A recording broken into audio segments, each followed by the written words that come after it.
Who's our guest today? We have my friend Kay Blankenship with Hult Center for Healthy Living.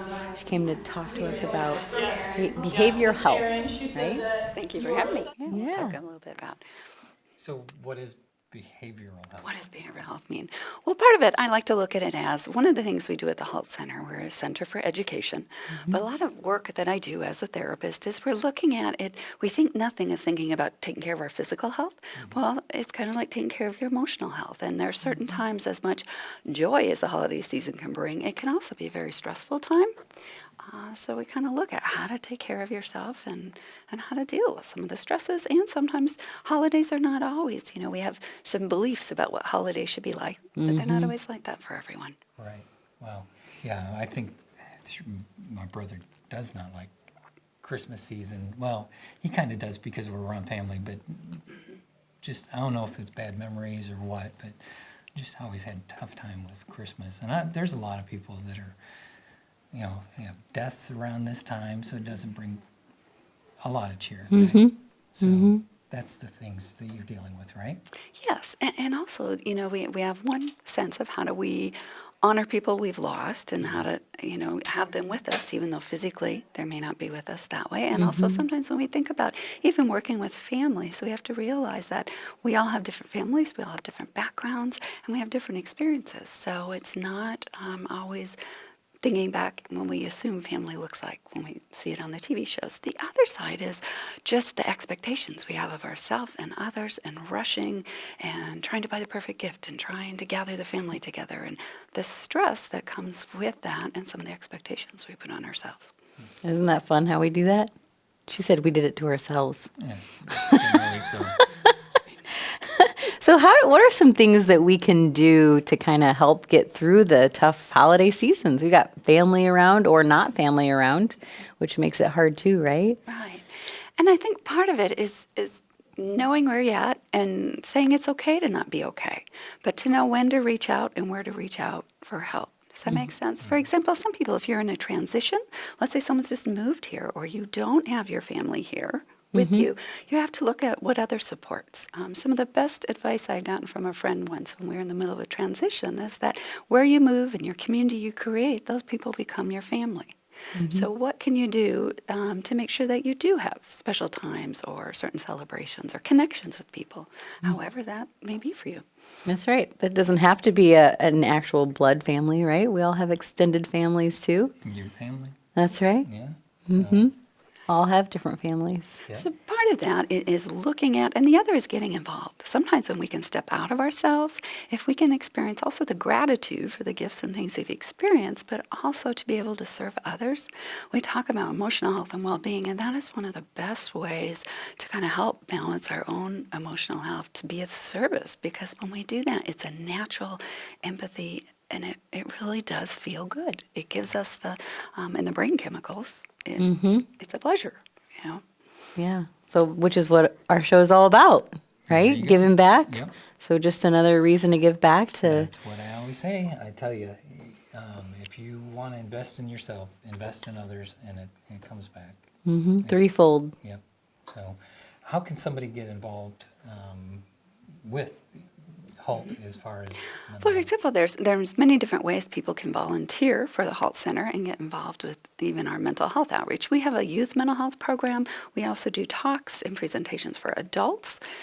We also have an encore program for that's things like matter of balance and teaching people as we age, how to balance, keep our balance, how to stay in shape. So we look at the whole physical, mental wellness component and what we eat, but also to be able to look at the Hult does offer, we have some community outreach and to know if you don't know where to go for support groups or what you're specifically looking for. Oftentimes Hult has been around so long that they have a great connection to refer people and give those resources out. Yeah, absolutely. What are some of the favorite things you have about your job that you get to do? Oh my gosh. The favorite things are a combination is that we're very flexible and we can be creative and we can meet the needs of the community, whether it be the youth in the community, the adults, the parents. For example, when the 13 Reasons Netflix show came out, there's a lot of controversy and concern about that show. And so we were be able to respond to that, and I could put together a talk, and we had it turned into a community discussion about how to talk to your kids and what do you do with this. And so I love that spontaneity.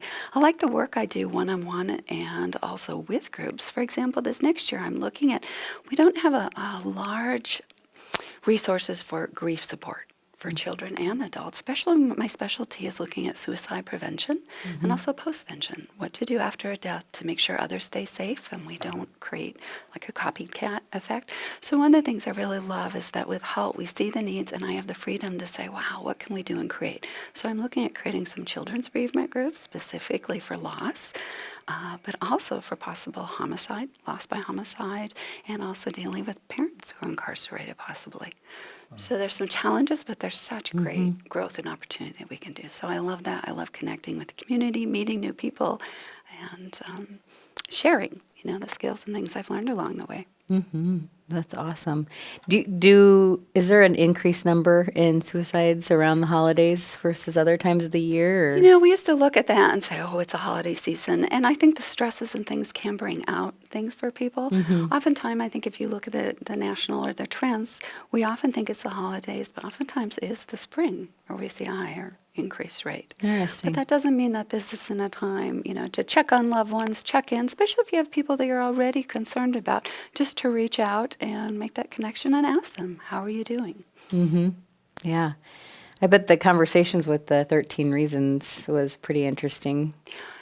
What we looked at, we just kind of started, it was a response to, by the time the second season came out, the focus shifted a little. And was a little disturbing is that the producers really didn't look at the experts. There was like 20 different organizations worldwide that said, can we talk? Will you listen to best practices? So that's what I spent a lot of time doing.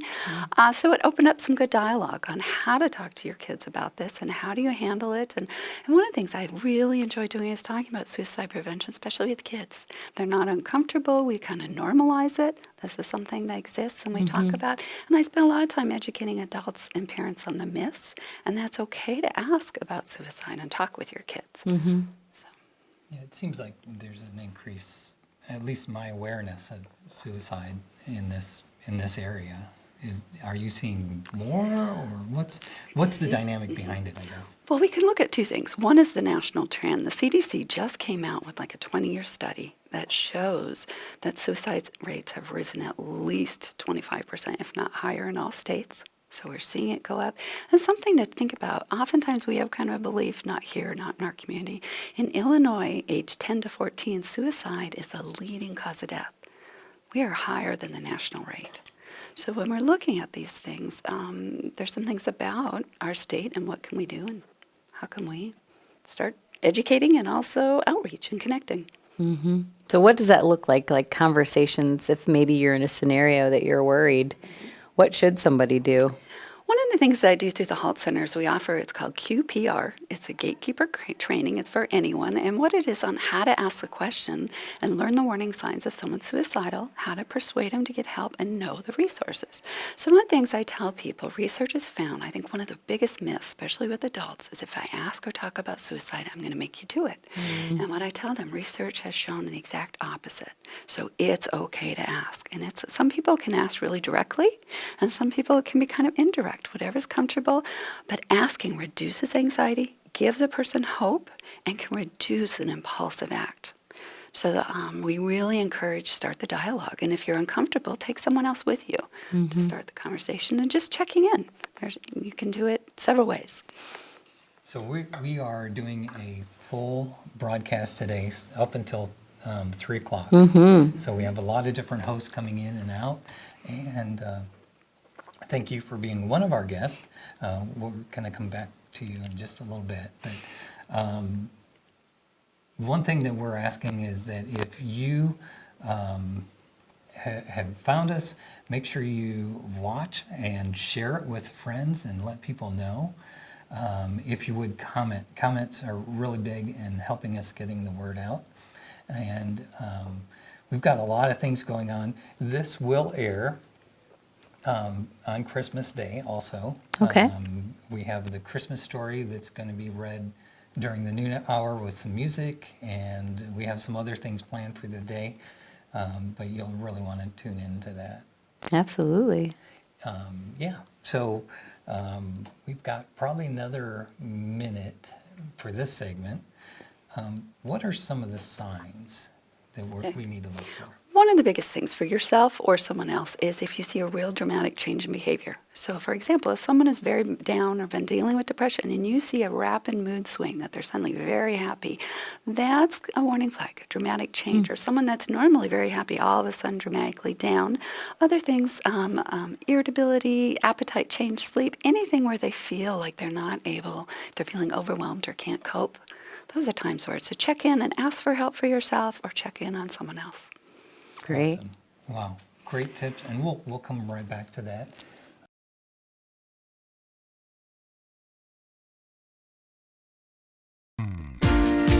Hello, everyone.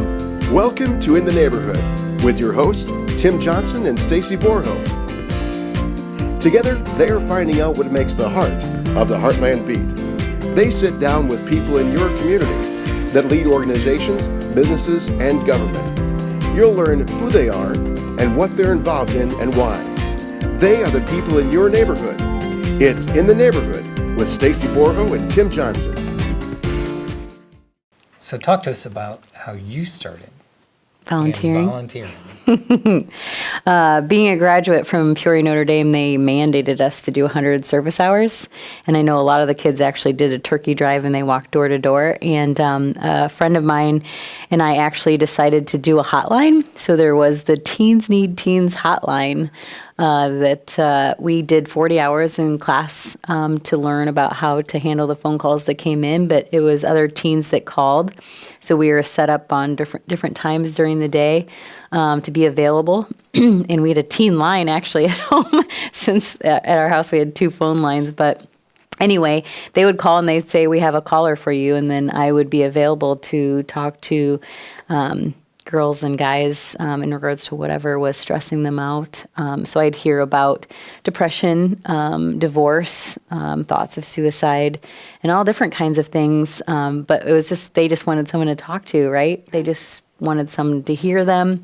They wanted, and then to provide resources. So that was the thing, right? To be that voice to just hear them out, and they don't know who we are, so there's no judgment taking place. We're just listening and then being the resource for more help if that's necessary. So you probably get to hear about that all the time. Absolutely. And I think that's one of the things. Oftentimes when I work with youth or adults, there's a feeling like I'm the only one this is happening to, or I'm going crazy, or what is this? And so I think of some of the examples. There was a young male student I worked with, and I was in the middle school, and this student was really dealing with anxiety, true symptoms of anxiety, and until kind of learned about what anxiety was and some ways to kind of cope with it, this student really felt, I'm crazy. I really thought I was crazy. And I said, no, this is your bodies. And so we do so much trying to teach the kids the brain and the mind-body connection, and how though we may have symptoms of anxiety or depression, sometimes that needs to be referred out and looked at, and there needs to be further. But sometimes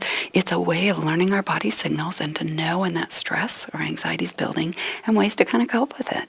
What is anxiety? Let's define that, because Boy, I hear people we throw it around a lot, right? Right. We talk about the millennials. I think their claim to fame is they're the most going to be anxious generation. Okay. There are different forms. If you want to look at a technical a term, there are varieties. There's a thing called generalized anxiety disorder, and that's kind of a sense of anxiety. It's someone has this feeling of dread, or you wake up in the morning and like an elephant's on your chest, and it's not really tied to anything specifically, but kind of a constant unease. Or there's also very specific anxiety, which we call our phobias. Like maybe someone's afraid of Santa, right? Or a snake or spider. We have those Clowns. phobias.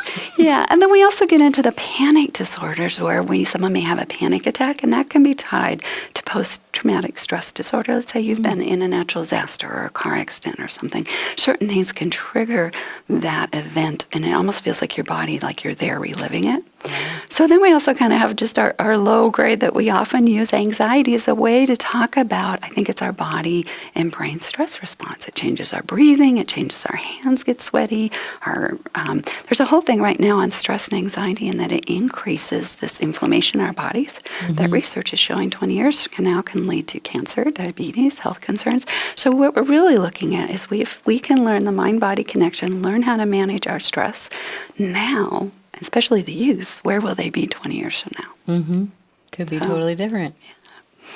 So what are some ways to get through the anxiety? Because definitely the holidays, right? With, like you've already said, the gift buying and being around family and everything. So one of the things is to take a step back, and you have to learn your body. For example, when you guys get stressed, how physically do you know that you're getting upset, you're getting anxious, you're getting frustrated? How do you feel? Where do you feel it first? And people always go, I don't know, I'm just mad. And I'll say, okay, well, back down. Where is it? Oftentimes there are people who will talk about, our stomach sink, or we're excited, butterflies. So we teach that stress, good or bad, your body doesn't know the difference. So part of it, for some people, they get an upset stomach, or they have a change in appetite, change in sleeping. They may get headaches, neck aches, tense, clench your jaws. So if people can cue in like a stage, at what stage am I at? So sometimes it's taking a time out and asking yourself, how am I? Am I stressed? And if you can put it on a scale, let's say 1 to 10, 1 not at all, 10 super stressed. So right now with the shopping, holiday plans, where's your stress? 1 to 10, where are you right now with it? 1 not at all, 10, you're super stressed. Me? Yeah, here we go. Probably a 7 or something. Well, 8 maybe with all of this. Okay, so you're at an 8. Where are you at? With today in general, I guess I'd probably be at a 7. Okay, and then I cue in with your bodies. How do you know that? I sweat. You sweat, okay? Do you have a shortness of breath? So we're even teaching kindergartners how to do yoga, to learn to breathe, to calm down, because when your body takes over, and the part of the brain, the amygdala, that we call our animal brain, it takes over, and so then our reason, logic, judgment, we can't get it back. So part of it is knowing what number you're at and then say why. If I had to pick my top 3 stressors, what are they right now? This, this, this.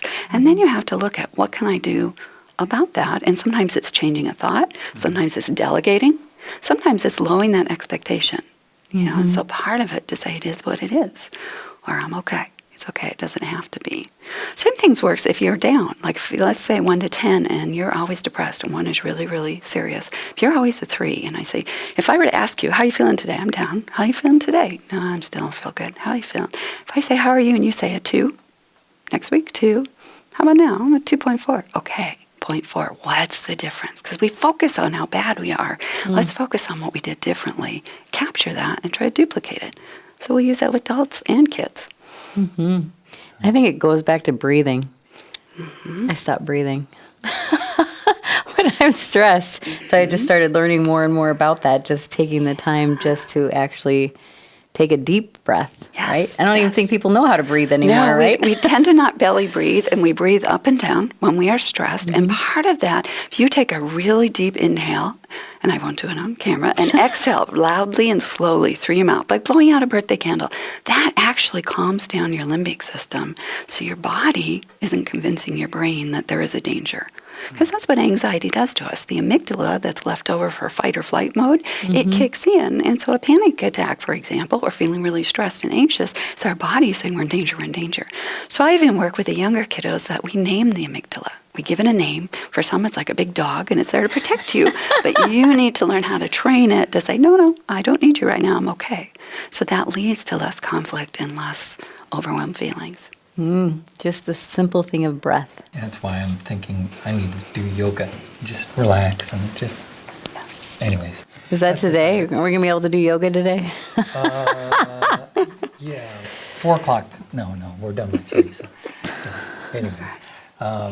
If you are just tuning in with us, we are doing a open table event today. So you can comment.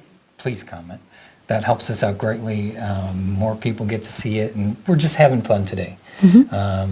We're also doing our live In the Neighborhood show, and In the Neighborhood airs on WPEO.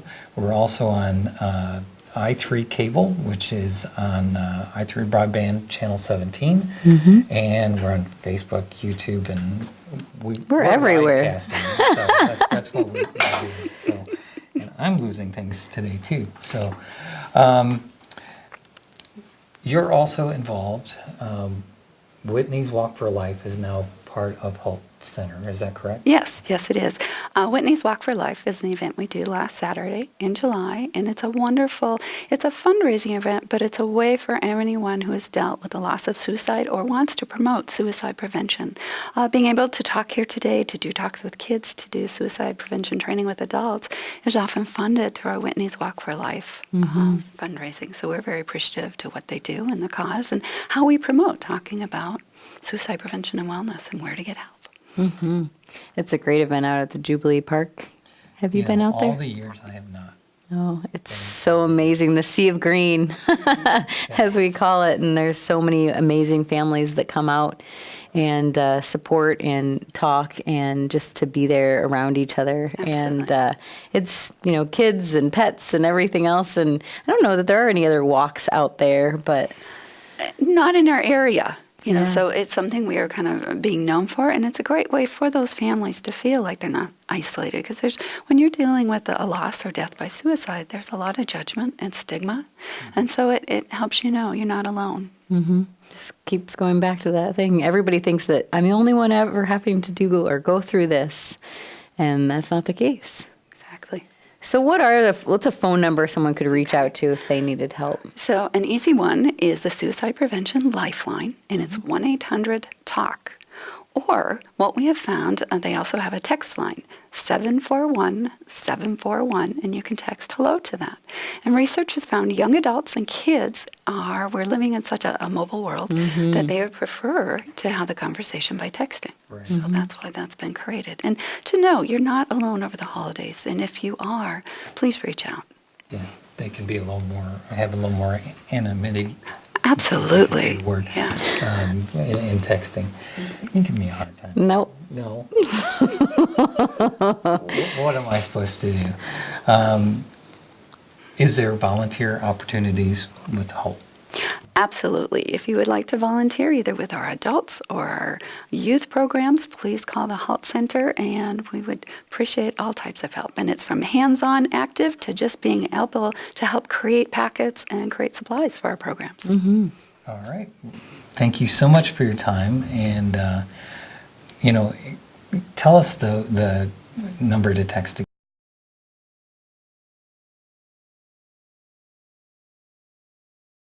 Peoria Life has been very instrumental in our business growth. We've been able to do podcasts and different things that I've actually gotten calls back on, all the way as far as Joliet, Illinois. So we're very happy with what we've done with them, and we really recommend them. It's a little nerve-wracking, but besides that, it's the way of the future. Everybody's doing videos. It was very smooth, very, very smooth. I come into it a little bit nervous, thinking, man, how's this going to go? And little butterflies in my stomach. But Tim just made it really easy. He coached me right along the way and asked questions, and it was just like a very, very comfortable conversation between two people. Really, is what it was. Tim is very easy to work with, and he really does make you more comfortable, so you can do what you need to do to make your business grow. I don't know. I think it was less than a week. I get a phone call that they saw it online, and they were way up north, and I just couldn't believe how much reach that they had. And then I got another phone call, even a little closer, and they weren't recommended. They were just online looking around, and they found it, and they responded. It works really well. All from watching the video.